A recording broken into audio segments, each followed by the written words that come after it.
फार तुम्ही अनुभवी मंडळी माझ्यासमोर बसलात. माझा एवढा अनुभव नाही, माझा वयही तेवढं नाही. माझ्या वडिलांच्या स्थानी तुम्ही सर्वजण आहात. माझे वडील वारकरी होते, वारकरी घराण्यातूनच मी आहे. अगदी आमची 5वी पिढी आहे. आमचे भाऊसाहेब दादा या ठिकाणी बसलेले जे माझे बंधू आहेत. पण एखादं धर्मकार्य आपण करायला जातो तर त्यावेळेस कुठंतरी आपल्या चारित्र्यावर शिंतोडे उडवले जातात. आणि कोण आहे मग, यांच्या घरात कोणी राजकारणी आहे का, यांचे आजोबा काय करत होते, यांचे वडील काय करत होते. मग एखादा माणूस जर धर्मकार्यासाठी समोर येत असेल तर त्याचे पंख छाटले जातात. पण मी सांगेल तुम्हाला, त्रेतायुगामध्ये रावणाने जटायूचे जेव्हा पंख छाटले होते तर सगळे जटायूला नावं ठेवू लागले. काय म्हटले, कशाला त्या रावणाच्या नादी लागला. म्हटले काय झालं, छाटले ना पंख. हां, तुझे जर पंख असते तर तुला अयोध्येपर्यंत जाता आलं असतं, भगवान श्रीरामापर्यंत जाता आलं असतं. पण बघ आता तुझे पंख छाटलेत, तुला अयोध्येला जाता येणार नाही. जटायूने सुंदर उत्तर दिलं. उत्तर तुमच्या डायरीमध्ये नोट करून ठेवा.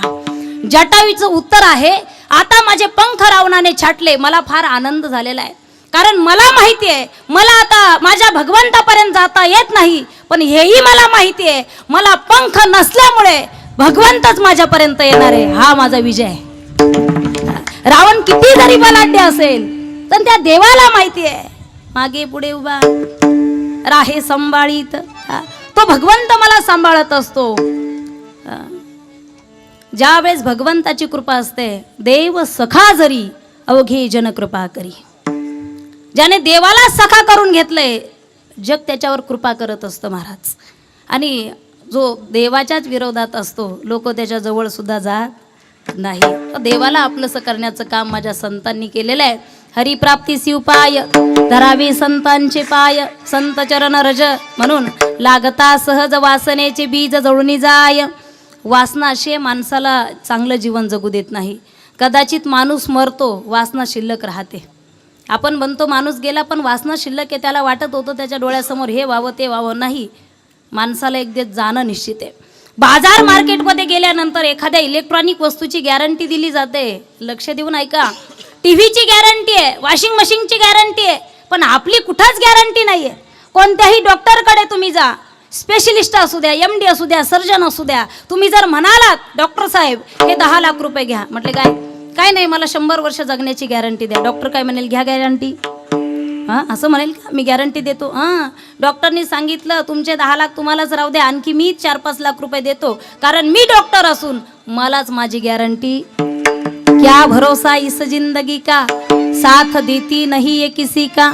आजही शूरवीरांचं जीवन जे आहे कीर्ती रूपारे शिल्लक आहे महाराज.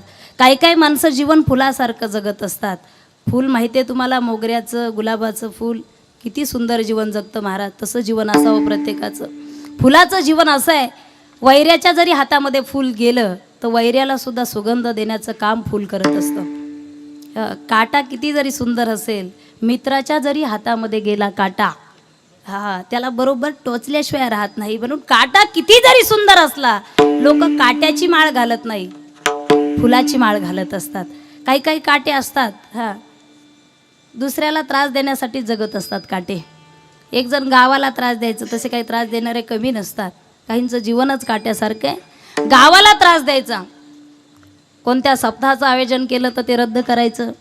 ग्रामपंचायतीने जर चांगल्या योजना आणल्या तर सांगायचं आमच्या दारासमोर रोड करायचा नाही, इथं खड्डा याला पुरायला,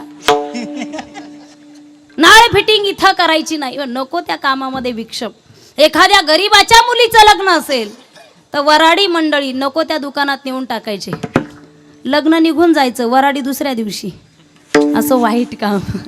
काही माणसं आहेत वाईट काम करणारे, जे निगेटिव्ह काम करत असतात. आणि एकदा तो आजारी पडला, गावाला त्रास देणारा. कसं आहे, त्याचं जीवन सुद्धा तसंच असतं. तुका म्हणे पापे रोगाच्या रूपाने पाप त्यांचं उद्भवत असतं. एकदा आजारी पडला आणि हॉस्पिटलमध्ये गेला. डॉक्टरनी सांगितलंय बघा तुम्हाला ट्यूमर झालाय, कॅन्सर झालाय. म्हटले मग त्याच्यातून बाहेर काढा. नाही म्हटले, आता 4थ्या स्टेपला आहे, 8-10 दिवसात राम नाम. रडायला लागलं ना ते ढोर, मोठ्याने रडायला लागलं. का? कारण मी मरणार याचं दुःख नाहीये त्याला. मी गेल्याच्या नंतर गावामध्ये माझी वाईट गादी कोण चालवणार आहे याचं खरं दुःख आहे त्याला. आता कोण सप्ताह कॅन्सल करेल, कोण डीपी मध्ये जाऊन वायर काढेल, कोणत्या लग्नातल्या वराड्याला तिकडं गावाच्या बाहेरच्या दुकानामध्ये नेऊन घालेल, हे कामं कोण करेल? तो आजारी पडला आणि त्या ठिकाणी त्याने ग्रामस्थ लोकांना जमा केलं आणि सांगितलं, आयुष्यभर मी तुम्हाला त्रास दिला, पण हे बघा आता मी मरणार आहे, मी मेल्याच्या नंतर मला तिरडीवर फुलावर बांधून नेऊ नका, मग एक काट्याची फांदी आणा, त्या फांदीला मला बांधा आणि वडत वडत स्मशानापर्यंत घेऊन जा. लोक शहाणेच होते, लोक म्हटले नाही तरी आम्ही हेच करणार होतो.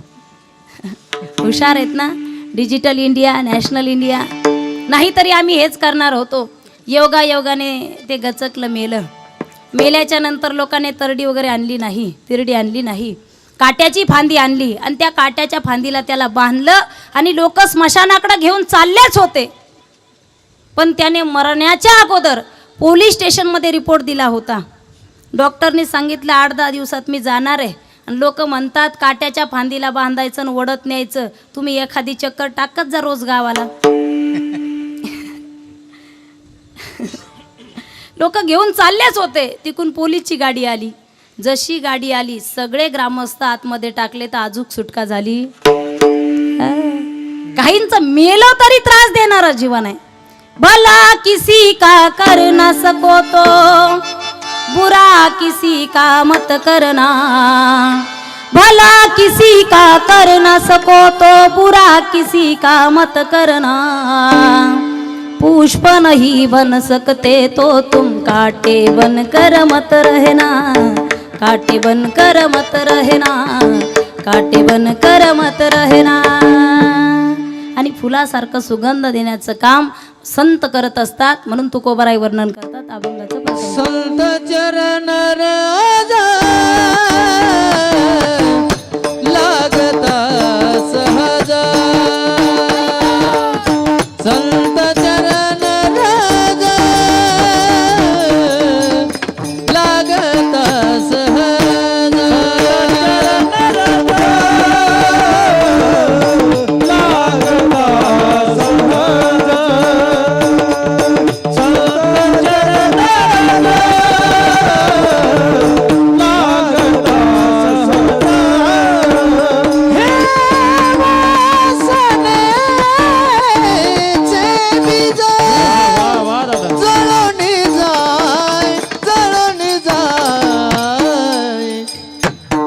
मग राम नामे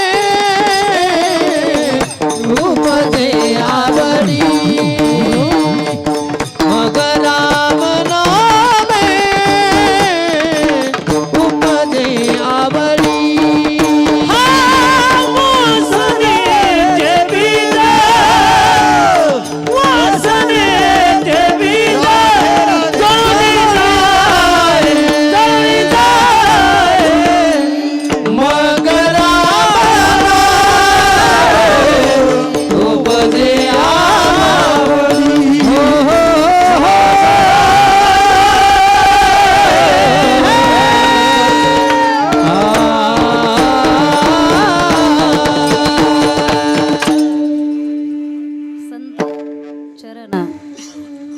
संतांचे चरण, तुमचा फायदा जरी झाला उगाच कुणाचे चरण धरू नका. ज्याचं आचरण चांगलं आहे त्याचे चरण धरा. तुमचं नुकसान जरी होत असेल तर संगत मात्र संतांची करा, सज्जनाची करा. चरण फार महत्त्वाचे असतात.